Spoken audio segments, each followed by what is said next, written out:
Are you a thoughtful leader? Maybe you are. Maybe you think you are. Let's find out. I'm Mindy Gibbins-Klein. I'm author of The Thoughtful Leader and host of the Thoughtful Leader podcast. Thoughtful leadership is all about thought leadership that goes above and beyond. Thought leadership that is truly new and original, exciting, disruptive, maybe even groundbreaking. Because let's face it, we need to raise the bar. My guests and I are absolutely obsessed with finding truly original thought leadership, and I'm going to bring you so many exciting ideas and opportunities, things for you to think about, and chances for you to push your thinking that you'll be very glad you tuned in. So thanks so much for checking out Thoughtful Leadership and the Thoughtful Leader podcast. I look forward to connecting with you very, very soon. Welcome to the show. My guest today is the amazing thoughtful leader, Hugo Kimber. Hello, Hugo. Hi, good morning, Mindy. How are you today and what are you up to? Very good. Working through a number of proposals actually today. There's quite a lot. Demand is quite strong at the moment. Lots of people needing very complex support packages. So I'm just working through those today. Cool. Well, I'd like you to share a bit more with the listeners because I think they're going to be fascinated when they get to know you and get to know all about your work. So let everybody know what you're up to in the world and what you're passionate about, please. Okay, so my job is as founder director of Carbon Responsible. The business effectively manages and helps to reduce carbon emissions for companies. So we're primarily a data-driven data solutions business supported by expert advisory. We've been around since 2012, and I've worked in this space over a 15-year span. And what got you into this industry? What was it that, I guess it was a passion and a calling? Yes, to an extent. I'd worked a lot in the travel and hospitality industry globally, and had been involved in responsible tourism initiatives and sustainability. And at that point, it became obvious that we needed, the climate change issue was starting to become something that people needed to take action on and grapple with. But they didn't have enough tools to be able to do that job. So recognizing that gap existed, I then set out to create the tools and the databases to support action. So the point is that I think if everybody understood, they would want to reduce carbon emissions and their carbon footprint. I think everybody now understands, well, almost everybody understands and admits that we have issues around the globe. But it sounds like something that's really only possible for large corporations or large organizations. Would I be right? No, not at all. Everybody can, sorry to contradict you, but everybody can take action. And many of the tool sets we've produced over the years have been for individuals as well as for companies. But the work that we focus primarily on companies because they have the opportunity to make the biggest impact, both through their operations, but also with their staff and critically with their own consumers. So that's why we focus on companies. But a lot of the tools, even some of the ones we have live now for travel impact, for example, are free to use. So it is possible for people to be able to understand, what their impact is, and therefore start to understand how they might make choices around how they're going to help the overall reduction effort. Well, thank you for sharing that. I'm going to ask you a few more questions on this. And what I really would have liked to do would have been to use some of the tools myself so that I could have shared with the audience today. However, I will be doing that. And I encourage all the listeners to check it out. All of Hugo's details are in the show notes, of course. So please do connect and please do find out more. But we're here today for a reasonably short time talking about thoughtful leadership. And the work that you do already falls into the area of thoughtful leadership because it's about putting more thought into everything you do and your leadership. So what would you say to leaders, pretend that you have a microphone. Oh, you do. And you're able to talk to influential founders and leaders in organizations. What would you like to say to them right now? What I would say to them is that this is an issue that everybody needs to grapple with, and they will know already that it's something that they're probably starting to try and make headway with. It's a very fast-moving, quite complex space, and a lot of people can be unsure about, what first steps to take. And we've seen quite a lot of very big businesses taking steps towards net zero target commitments, which is a good first step. But these targets need a plan. And what we do is to help to fashion those plans, those reduction pathways, understand impact, and help business leaders to be able not just to mitigate climate risk in their business, but also to try and harness the considerable opportunity and value that engagement in this area presents. What opportunity and value are you talking about? So in terms of the value that you will get from carbon engagement and carbon reduction will range from everything from operational cost savings through to easier access to capital, which is now increasingly being determined by people's ESG credentials. That on the consumer side, we've done work that shows that if you present people with a product or a brand that is actually better than others in this area, people will buy it and favor it, and they will probably pay a premium to be able to do that as well. Yes, I see the dogs are agreeing with us. I'm afraid so. I wonder if dogs have a net zero carbon emission. Never mind that. But it's not just the right thing to do because people are voting with their feet, especially with the awareness that we've had during the pandemic, especially with the millennials and Gen Zs and just people being more mindful and thoughtful generally. I think, we want to do more. We do want to save this planet. It's the only one we've got. And I, for one, know that I can only take off so many layers, and I don't really want the planet to get hotter and hotter.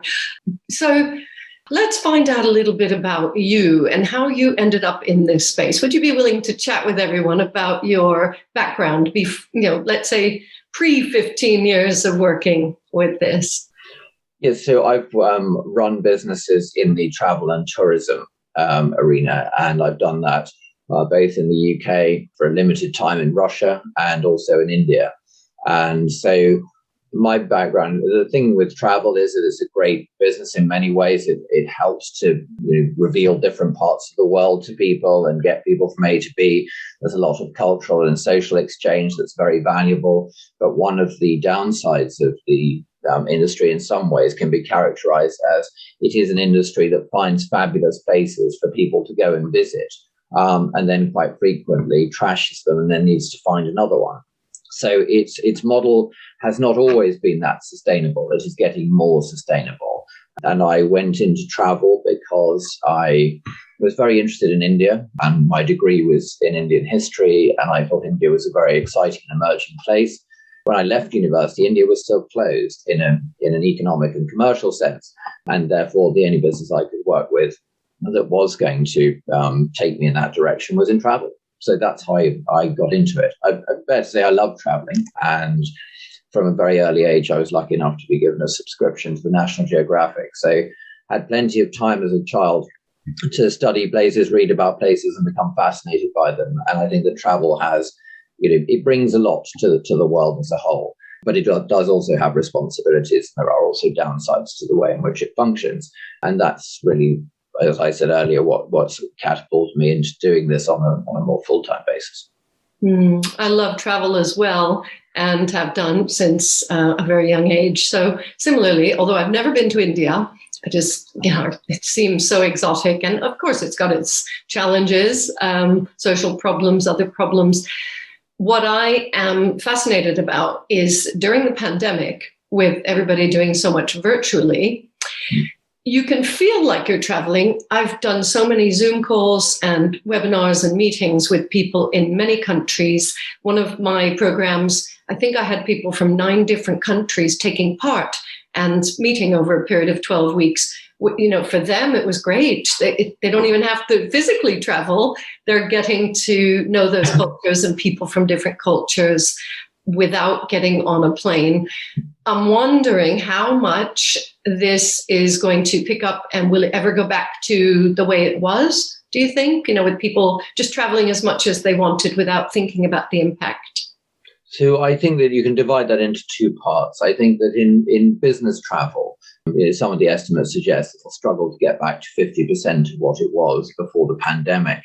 I could understand that, because I think, why would you fly backwards and forwards from A to B for 5 meetings when in fact you could have done 3 or 4 of them over Zoom, and you might need to be there for an initial meeting and then for a final meeting to kick off a project, for example, where you've got lots of people. And there are limitations to video conferencing effectively when you have lots of people in a room. So there are going to be areas where we can see that coming back. In leisure travel, I think one of the things that it's done in the short term is to focus people's interest on domestic tourism and realizing how little they possibly understand their own countries because they spend so much time flying off to other ones. And so I think we'll see more of a mix between greater enthusiasm for domestic and short haul rather than everything having to involve a plane. Those shifts have been evident actually for some time in Europe, and some European nations have embraced this more than others. But I think there will be, to your point about thoughtfulness, I think people will be thinking a little bit more about this. They may travel slightly less, but they may travel for longer periods of time when they're doing it, rather than just going for lots of short trips. Bigger, longer trips would be, less impactful environmentally, but would be a great thing to do. So I think it will change the nature of travel to an extent, but it's an important part of the global economy. It has some valuable social and cultural benefits. So, and economic as well. So I think it's one of those things that we'll see people's enthusiasm coming back, albeit that will be slow, because the ability to move around is not going back to normal just because we're being let out of our houses. In fact, traveling to a lot of places is going to be incredibly expensive and complex. Sure. And while the pandemic is around and variants, and, I don't really want to derail this conversation, but we have no idea, the virus came into our lives, and who knows how it will mutate and how our lives will mutate in the future. Yeah. So I think what you're saying is really interesting about domestic travel and just being more thoughtful generally about possibly getting in a car and going to explore something around the corner that you've never found time to do. I know I'm particularly keen on exotic travel, and there's a lot of countries that I still want to go to, but I will be thoughtful about how and where and when, and how, especially if I can offset what I'm doing. I just never thought about it before. Not never, because the airlines had some sort of a fee that you could pay, I think, for reducing or offsetting your carbon emission. But that didn't mean anything to me. I would just tick the box and say, sure, put another 20 pounds, but it wasn't meaningful. Does that make sense? It does make sense, because it's not entirely meaningful. In so far as the offset as an approach, which first came in about 12, 13 years ago in any great scale, and from people like the airlines, quite good at helping raise awareness initially. Mm-hmm. And then it's become a distraction to a point where people think, okay, well, I've paid the money for my offset, so I don't really have to worry about the impact of my travel. That actually isn't true, because the impact of your travel is there, and it's how it's reduced and how we reduce emissions globally. To your point about not wanting to take off too many layers, we're trying to reduce to a certain level. If all we did was to continue to do emit at the same pace and just offset, we're not actually going to meet those targets. Mm. So it is about thinking about how we reduce and how we have less impact. That's part of the thoughtfulness, I think, that's required here. Sure. So thank you. I think the travel industry and industry generally, business generally, is becoming more thoughtful. Let's make it personal again, because as we know, business is personal. So how do you operate generally on a daily basis as a leader Where do you employ thoughtfulness in your business and in your personal life, Hugo? So obviously the whole approach of our business is to support measurement and reduction. So we're dealing with and providing reduction pathways and support for very big companies where therefore I have a commercial activity, but the end result of what I'm doing is to help to reduce emissions on a fairly considerable scale. And personally, again, a lot of this is about how efficiently you operate your house is a very important piece around what you need to do. And we have insulated and efficient lighting and reduced water flow in cisterns and a whole range of things that we've done at home. But the area that I've long found interesting is cars. And right now, everybody's going, well, we must own an electric vehicle or a hybrid. In fact, a hybrid is, depending on how you use it, it's not much different than using a conventional car. But the problem here is that they are still expensive. There are not enough charging points and everything else. That will change. So how do people have less impact when they're driving? And one of the simplest ways of doing this is weight in your vehicle. And so not lugging around things you don't need to lug around, like leaving your golf clubs or something in the back of the car. But more critically, if you're somebody who drives quite a lot, but only for short distances, not filling your fuel tank by more than half will save you considerable amounts of emissions over the course of a year. Because if you imagine a 60-litre tank and you put 60 litres in, the weight of those 60 litres is considerable. Why would you put in more than 30 if you didn't need to? And then when you got down to 10, you put in another 20. That makes more sense than simply loading up your car. Oh, my goodness. Well, yeah, I'm not a big fan of heading out to shops and petrol stations any more than I need to. I do hear what you're saying. And we do use the car for long haul, heading up to Yorkshire to see family, things like that. So in which case you really don't want to have to stop on the motorway and pay over the odds, which you would. So we'd fill up the tank, head up to Yorkshire, fill up the tank up there, head back. That kind of works out. It's the short trips that you're talking about, right? Yes. So the longer trips, yes, nobody wants to pay the vastly inflated prices that you would do on a motorway. I concur with that. So if I drive to my family in Lancashire, I will do the same thing. What I'm really talking about is a lot of the smaller journeys that people take, and that is the predominance of journeys that are taken in the UK. So I think it's just a lot of it is common sense. It's not doesn't require kind of massive upheavals and degrees in science. It's just a sensible approach to how we consume things and therefore our consequent impact. Yeah. Thank you. Common sense, which is not that common, as we know, and it's the right thing to do, which is all fine.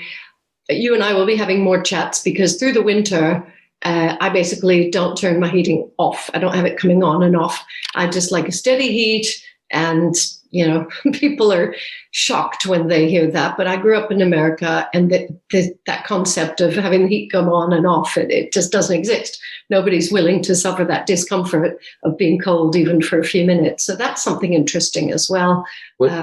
You may be onto something there, though, because the more efficient approach to heating is to have a low constant rather than to have on and off. Because the amount of energy that you use to heat a house by a number of degrees, particularly if it's got cold, is quite intensive. And then you get it to that level, and then you let the house cool down again, and then you warm it up again. And a lot thermostatically controlled at a constant, reasonable temperature, one that is not tropical but comfortable, it is often reckoned to be a more efficient use of resources than on-off. I'm sure. 21 is my number. So I'm sure that sounds really high to a lot of people. It's not tropical. Tropical would be like 25 to 30, but let's not go there. But I know how I operate best. I happen to sleep well when I'm warm. Many people don't. That's for another day. I'd really like to ask you one of our provocative questions, because here at The Thoughtful Leader, we want to push those buttons. I'll just ask you one, and I will ask you if you're willing to share about a mistake or error of judgment you made at any time in your life or career, and then what you did about it. It's a good question, and I'm just rummaging through several decades worth of just one. There is. Come on, the listeners will love. Sorry, the sound of silence. What the listeners are getting at the moment. So I think a mistake that I probably made. I wouldn't say it was so much a mistake, but more something I wish I had known earlier on in my career, which would probably have avoided me making mistakes, was I've always led teams of people and really enjoyed leading teams of people. How they are looked after and general well-being and support and mentoring is very important. And a lot of that work was the result of things I'd learned along the way. But when I worked with a range of my colleagues in the company that I was running until a few years ago, we had a very formalized way of doing it. And I worked with some incredibly bright people who were entirely focused on this particular area. And looking back at it, I wish, I'd known more of the science behind it than I probably did. And, I look at it now and I see everybody talking about having 4-day weeks. And we were looking at this, 3-4 years ago. So well before, pandemic inspired response, because we were trying to find that right balance. And I think that if you can find that balance, everybody is happier, productivity is greater, people are more focused on what they're doing. And I probably wish I'd known more about that than I do now. It's not that I value it any less, but it's probably that I would have made mistakes in terms of how I would have approached things, because I wouldn't have had as much kind of, as I say, science-backed knowledge or practical knowledge behind it. Okay, we'll let you stay with that one. And I think what we'll do in the last minute of our time together is allow you to, again, speak directly to anybody running a business of any size. And what would be your one tip for them today? My one tip would be measure what your impact is, because somebody is going to ask you this week, next week, or the week after, whether it's a client or a customer. You need to be able to have an answer, and you need to be able to prove that the number that you are giving them is right. Thank you for that wisdom, and thank you for your time today. This has been the Thoughtful Leader podcast with guest Hugo Kimber, total expert on carbon emissions measurement and management and decision making. And please do connect with him. As I say, all the details are in the show notes. So it just remains for me to say thank you again, Hugo. Thank you very much, Mindy. Great to be here. Thanks so much. I hope you've enjoyed this episode of The Thoughtful Leader, and I hope it's inspired you to be more thoughtful as a leader in your business. Please consider subscribing and leaving a review. An important question for you. Do you want to create a culture of thought leadership in your organization? My best-selling book, The Thoughtful Leader, is available now on Amazon and many other sites in paperback, ebook, and audiobook formats. Please visit www.mindygk.com for more great content. That's www.mindygk.com. Speak to you again soon.